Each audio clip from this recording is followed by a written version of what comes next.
काही जरी असो, कोणत्याही अँगलने घडलं तरी खून करणं हा गुन्हाच आहे. आर्थिक देवाणघेवाणीतून घडलं तर त्यांचे जे सहकारी वाल्मिक कराड यांच्यावरच 2 कोटी रुपये खंडणीचा गुन्हा दाखल झालेला आहे. आणि म्हणून अशा पद्धतीनं एक प्रकारे या बीडमध्ये, या केज परळी परिसरामध्ये जो दहशतवाद आहे पण तो निपटून काढला पाहिजे. ती सगळ्यांची जबाबदारी.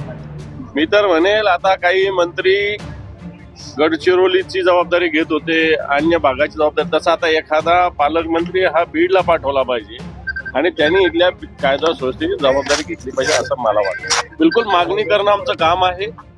कारण CDR रिपोर्ट जर तपासले आरोपीचे आणि वाल्मिक कराडांचे तर 100% निघणार. आणि वाल्मिक कराड 2 कोटीचा खंडणीचा गुन्हा का दाखल झालाय मग याचा अर्थ त्यांची कनेक्टिव्हिटी तिथं आहे.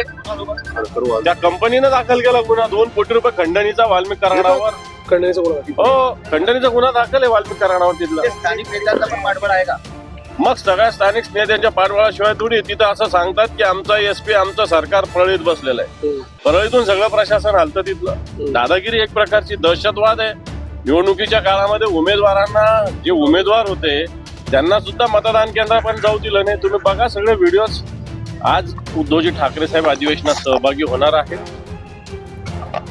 आणि सहभागी होऊन संध्याकाळी शिवसेनेच्या विधानसभेच्या आणि परिषदेच्या आमदारांचं एक प्रशिक्षण शिबिर 2-3 तासाचं होणार आहे. त्याचा समारोप माननीय उद्धवजींच्या प्रमुख मार्गदर्शनाने होणार आहे. मला असं वाटतं सरकारने हे केलं पाहिजे.